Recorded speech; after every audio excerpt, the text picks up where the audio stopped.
Time for another edition of the Penn State Blitz, and also, obviously, the Penn State Blitz podcast. I'm Bob Flounders, joined by Greg Pickel here on we're getting into late September, which is summer's gone, Greg. It's not 105 degrees. That's good. But let's get to the rundown for this week. We're going to take a pretty detailed look at Penn State's schedule, the 8-game schedule. It's actually a 9-game schedule, but we know who they're going to play for eight games in 8 consecutive weeks. At least that's the plan.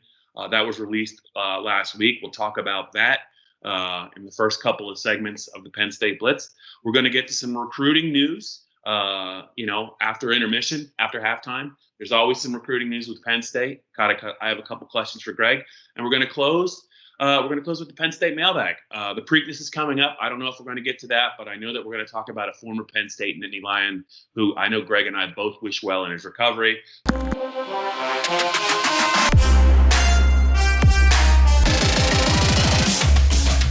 So, Greg, let's get started. Let's talk about Penn State's 2020 schedule. I believe it's going to begin the weekend of October 23rd, 24th, or 24th, 25th, that Friday and Saturday. Let's start with the first game, Greg. Hope you're doing well. I hope Lola's doing well. I hope Lola's looked at the schedule and she's got some thoughts. But they open at Indiana, and I'll just say this at the beginning. They got Ohio State right after that at home. So I think we probably should talk about these two almost in tandem because it's kind of a tricky opener, don't you think? Yeah, absolutely. I think you said it best the other day is that I don't know if you could have a trap game before the season or in the first game of the year, but that's a tough draw. I mean, I really like the quarterback there, Michael Penix Jr., if he's healthy, which we think he is. They have a new offensive coordinator out there who is going to try and get that group going. I like the running back whose name escapes me at the moment, but he's a darn good player. And, defensively, Tom Allen always has that group in pretty good shape. So they lose some pieces, but I guess it's not the worst thing in the world to have a road test right out of the gate with Ohio State coming right behind you. The Buckeyes, of course, open with Nebraska. And so they each have some, I don't know if Nebraska is quite as tricky as Indiana is going to be. We'll have to wait and see. But, it's an interesting lead in then the week 2 with, obviously no whiteout game with fans not being permitted at Beaver Stadium or any Big Ten stadium this fall. They might let parents and families in. We'll have to wait and see how that works out. But yeah, ultimately, I think that for Penn State, you got to find a way to survive that opener on the road with a whole lot of newness in terms of coaches and in terms of contributors, and then set yourself up for a run at Ohio State in week 2. Yeah. So regarding the Hoosiers, that first game, Greg, I remember last year's Penn State-Indiana game. That was a tussle into the fourth quarter. Penn State struggled to put the Hoosiers away. Their quarterback, Penix, was hurt. He was hurt and out for the year. Peyton Ramsey, who I think transferred, I don't know if he transferred to Northwestern, but he was the quarterback for Indiana. I believe he threw for over 300 yards. There was a lot of issues in pass defense for Penn State that day, and they had their hands full with Indiana in that game. The reason I bring that up, and I think it's fair to talk about it, even though nothing's been said.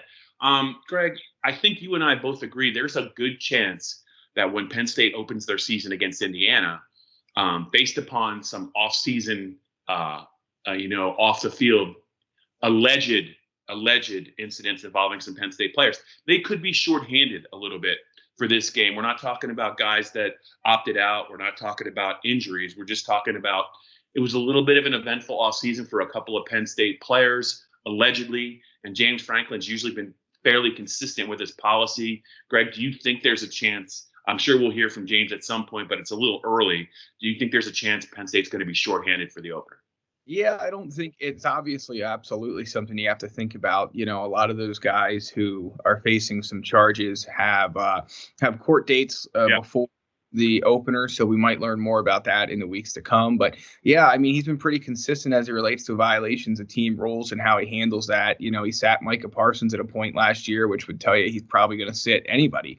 Right. I mean, he sat Garrett Sickles way back when for what I believe ended up being some kind of issue with class or something academically. I don't exactly remember, but he sat him for a half against Ohio State. So he's consistent as long as he's been at Penn State with what he does in these situations. So obviously we don't know all the details and how how that will shake out, but it's something to monitor for sure. So, yeah, they could head on the road a little bit shorthanded. And then, again, you turn into that Ohio State week 2 matchup, and you just wonder which side will be rustier and which side will more quickly adapt to this new season with no spring practice and a shortened and strange camp season and not tackling all that much and so on and so forth. So, yeah, a lot of things to consider besides just who's on the other sideline. 2 things about the Buckeyes game, which is scheduled for October 31st, which I believe will be Halloween weekend. Number one, Greg, the odds that the Ohio State-Penn State game, even though no fans, will be a night game, number one. And number two, do you think the Big Ten looked at the big picture with regard to bowl games and the national playoff when they scheduled Ohio State and Penn State early to perceived maybe the 2 most talented teams in the Big Ten? I ask you that because you schedule the game early, and if it's competitive and it's close, it gives the loser a chance to kind of rebound and regroup, maybe with the rankings in mind. Yeah, I have not, and I should have taken a long look at what's already on the schedule for other conferences in terms of the evening games in that week. I would be willing to bet, though, that not too many kick times have been set yet, so there's some flexibility remains there for ESPN, ABC, Fox Sports 1, and so on and so forth, Fox. So I think it's 100% a night game. I mean, you got to put your biggest games in your biggest spots if you're in need of inventory, as all these sports networks are. So that's a night game in my book. And I do think that there was probably some thought about, even if you lose that opener, you have a little bit of a built-in, or I'm sorry, the week 2 game. But even if you lose that, you have a little bit of a built-in excuse, playing it early in the year, yada, yada. And you have time then to have a good rest of the season and 9th game to win back some respect from the college football playoff, especially if it's a close game. So, yeah, I don't think there's any doubt that there was some behind-the-scene work going on there to put that game where they put it. Of course, they always end with Ohio State, Michigan, so that was going to occupy that last spot on the calendar. So, I find it hard to believe that some random schedule generator just spit that game out in week 2 and nobody had any thoughts or reasons for putting it there. Okay, we're going to spare the Penn State fan base a lot of analysis about the Maryland game in week 3 at home. Greg, I believe the Terps haven't scored a touchdown against Penn State since the 2016 game. Last year's game was a shutout, and I think they were held to 3 points at each of the games. I believe, I could be wrong, but maybe the 2018 game was a little bit more competitive, but they haven't scored very much against Penn State. The week 4 game is at Nebraska. That could be a little bit interesting. Penn State hasn't been. I don't think Penn State's been to Lincoln since James Franklin has been at Penn State. I believe that's correct. But before we get to maybe the second half of the schedule, does anything strike you about the 3rd and 4th games on Penn State's schedule? Maryland at home, and then at Nebraska the weekend of November 14th. No, I mean, the younger Tagovailoa brothers now transferred in the quarterback to Terps, and they have two new offensive coordinators in Scotty Montgomery and Joker Phillips. But that's about as far as it extends. The defense is not great. The offensive line is beat up and losing players. That's a win. No real need to discuss that any further. And then with Nebraska, how dare you forget the 2012 Matt Lehman touchdown game in Lincoln? That wasn't James Franklin, though. That was Bill O'Brien. You weren't sure if you were correct. You were correct, but you should have. I will never forget the Matt Lehman game. Neither will Matt McGloin, Michael Mauti, and the rest. That was a hell of a game. Yes, it absolutely was. Yeah, that'll be an interesting road trip. We'll know more about that after we see Nebraska for a couple weeks. I'm not high on them this year, but I have been wrong before, a la Minnesota in 2019. Yeah, and I believe you could read into it what you want, but the Big Ten really didn't do Nebraska any favors with its early season schedule. By the time Nebraska hosts Penn State, I think they're gonna have played some real heavyweights, and they might be a little bit beat up. So let's get to the second half of the schedule, Greg. Here, it's a little bit more interesting. There's probably only one game that I think Penn State should be comfortably favored to win, maybe 2. We got through Greg Pickel. We got through the first half of Penn State's schedule, 4 games. Let's get to the back end of the schedule. There's a trip to Rutgers at some point in early December. I don't think we need to talk too much about that game. But the second half of Penn State's schedule kicks off with a home game against Iowa. And before we get, let's just talk about Iowa separately than the next game, because that's a huge game on Penn State's schedule. The Hawkeyes have played Penn State tough, during James Franklin's time. but they don't have. I don't think they have any wins to show for it. James and Penn State have had their number. A couple of interesting games at Beaver Stadium, but what do you make of the Hawkeyes this year, and how much of a threat do you think they are this year? They always have some good individual talent, but they've been really hampered, I think, Greg, by quarterback play. Maybe that'll be different this year, but they just don't tend to score a lot of points. Yeah, and I don't know if I see that changing this year. Losing Tristan Wirfs or early to last year's NFL draft. I believe he's a Buccaneer now, if I'm not mistaken. That certainly didn't help matters. He's a guy who, obviously is a major part of what they did. And so, yeah, that's going to be a challenge. There's no question about that. I just think that Iowa, again, while they typically are a tough out no matter where you play them, it's also a true fact that Penn State has had their number for a lot of the years at Beaver Stadium in the James Franklin era. So, I think that's a win. I counted that as a win when doing the sort of season win total of 7.5, the over under prediction. I thought that was a victory. I'm not saying it'll be an easy W, but I like the Lions' chances in that one. I love it. It sounds like you were playing Pong in the background. I'm sure you're having some people are trying to call you while we do this, and I'm sure it's been eventful for you, but I think it sounded pretty cool. So let's continue here on the Penn State Blitz and the Penn State Blitz podcast. This is a big game. Ohio State's the game on the schedule, but ultimately, I think this next game is gonna go a long way towards determining if James Franklin has a top 10 team this year. November 28th at Michigan, huge game, Greg. For whatever reason, on the road at Michigan, Penn State has not been able to match up very well against Jim Harbaugh's team. They were thrashed in 2016, the year they won the Big Ten title. That was early in the season. I think that was like 49-10. And then 2 years ago, they got beat 42-7, and there was nothing really rosy about that game from the Penn State perspective. Talent-wise, I know a lot of people like Penn State, and I do believe they're top 10 worthy, and they're probably right even without Micah Parsons at the moment. But for whatever reason, Greg, it's been a real struggle in Ann Arbor. Do you see that continuing? Yeah, I mean, I think it'll certainly help that there'll be no fans in the stands. I don't know if it's a major help, but it certainly can't hurt. So they at least have that going for them. Yeah, that's a fascinating game to me because, I mean, we know Josh Gaddis in year 2 is hoping to have a more consistent offense. We know that Jim Harbaugh, for all his talk, has not necessarily produced at the level that maybe a lot of people expected him to. So they have that chip on their shoulder this year. I mean, I see Michigan as kind of a middle of the pack Big Ten team this year. I'm not overly high on them. I'm not overly low on them. I just kind of think they are who they are. But again, you can't dismiss the fact that Penn State has never been able to get it going out there for whatever reason. And even without fans, that's always going to be in the back of your mind and a part of the analysis leading up to that game. Mm-hmm. Called it a close win. I think that this is the most talented team James Franklin had, one of the most talented teams James Franklin's had, even without Micah Parsons. And if they can't top the Wolverines this year out there, you just wonder what exactly it's going to take. With no fans, with this much talent, you just wonder what exactly it'll take to beat them in Ann Arbor. I think this could be the year. Yeah, and one note on Michigan, I believe they had their quarterback, Dylan McCaffrey, opt out, or he's in the transfer portal. I think a guy named Joe Milton might be the quarterback. We'll just have to see how that kind of transition goes early in the year for the Wolverines. Okay, Greg, I think we can kind of breeze through these last 2 games. Just get your thoughts. December 5th at Rutgers. I don't know what else there is to say about the Scarlet Knights. They're just not very good. And then Michigan State post Mark D'Antonio era. Michigan State comes to Beaver Stadium to close out the regular season. Game scheduled for December 12th. The former Colorado coach is now the head coach. His name, Mel Tucker, it just came to me at the last second, is the leader of the Michigan State team. Maybe they'll look a little bit different under him than they did under Mark D'Antonio, but just your thoughts on maybe those last 2 games. I'm sure you expect them to win both those games.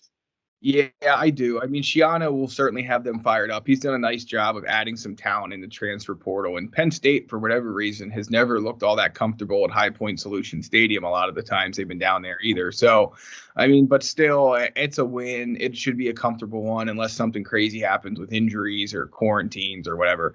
Schiano might get that thing going in the right direction again. He's not going to do it this year. And then with Michigan State, Mel Tucker, I think, is going to need a couple years to sort of restock the shelves there and get things going in the right direction. So, I mean, we'll see what kind of team that is then compared to now. But I think this is not only a transition year, but the true definition of a rebuilding year for them. They just have a lot of stuff to figure out there, both off the field and on the field. All right. I think it was a pretty productive first half here of the Penn State Blitz and the Penn State Blitz podcast. We're halfway home, Greg, so just tell our audience what they can do to rate us, review us, subscribe, all that good stuff.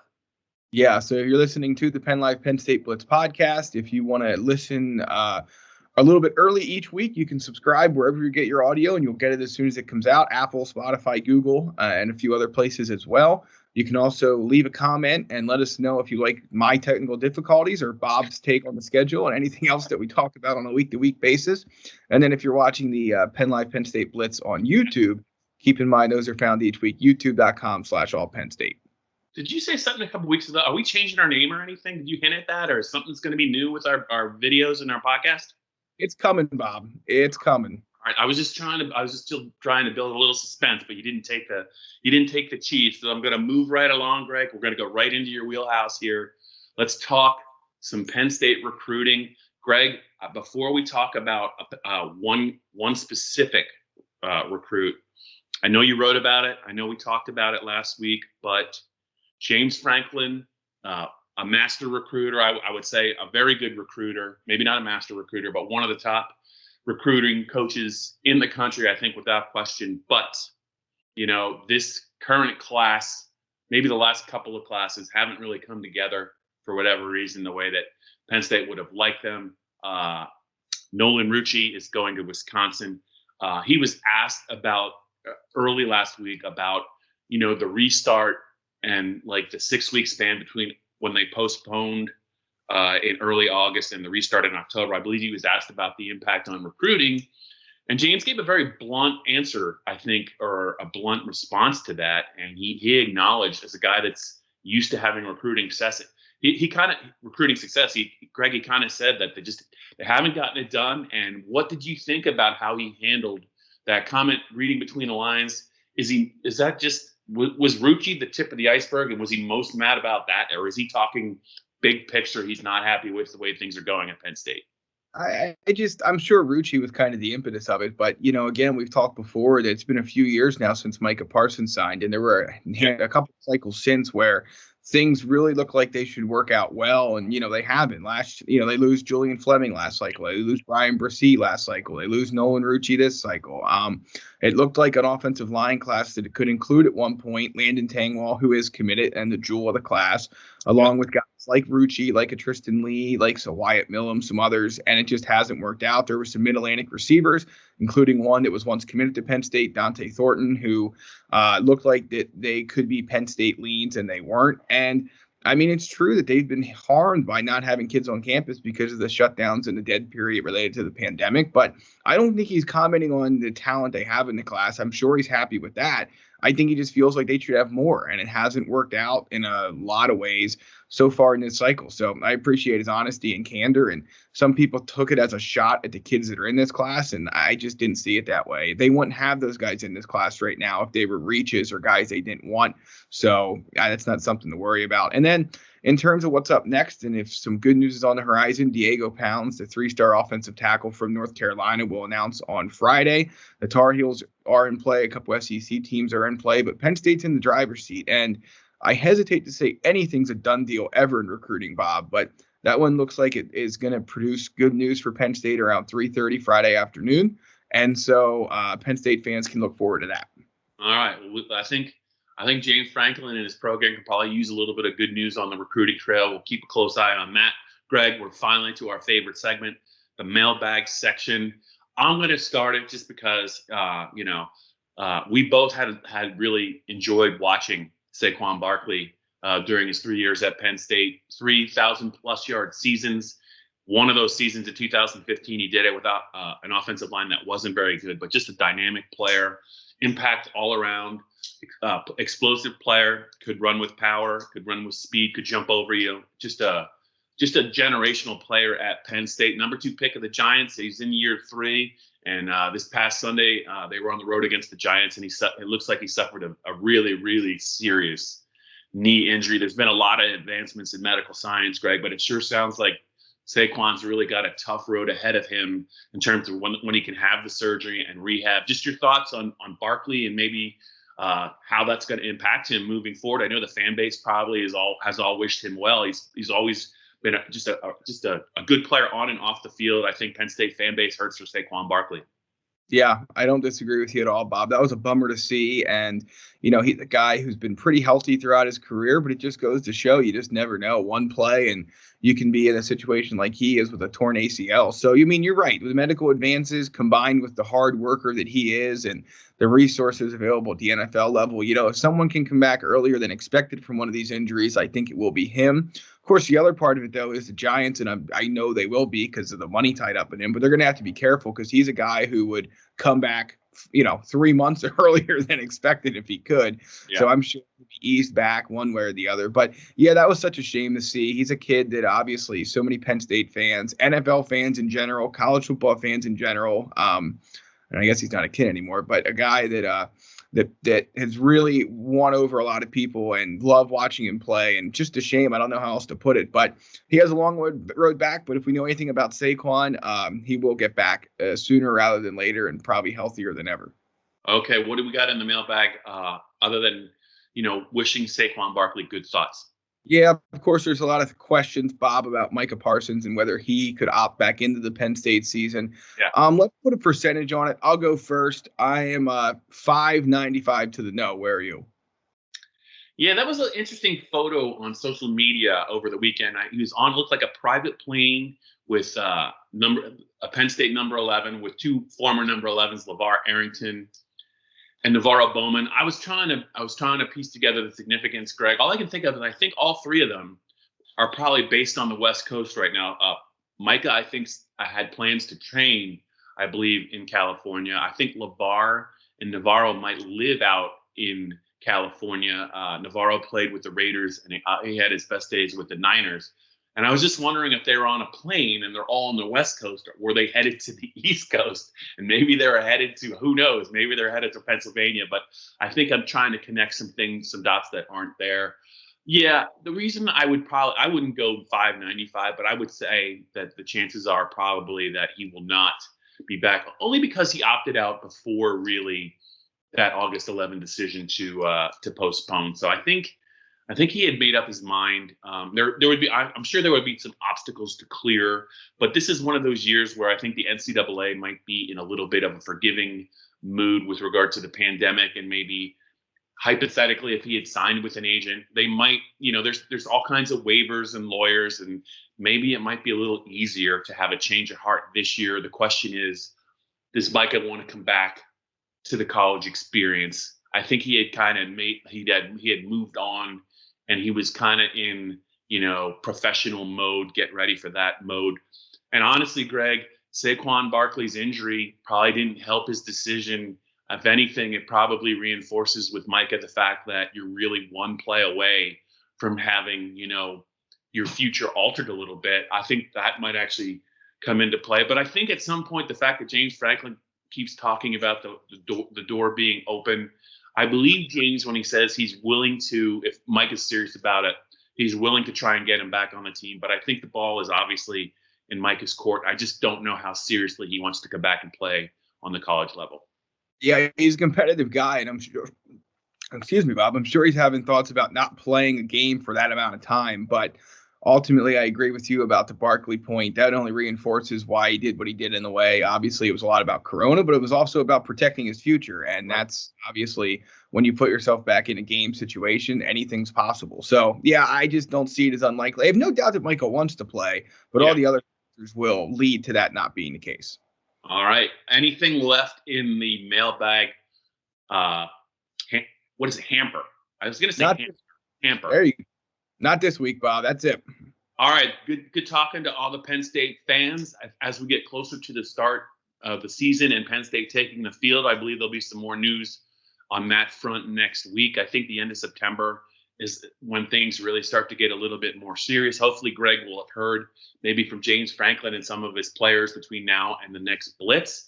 But for now, it's all systems go on the Big Ten season. Things can change in a hurry during the pandemic, but so far, so good.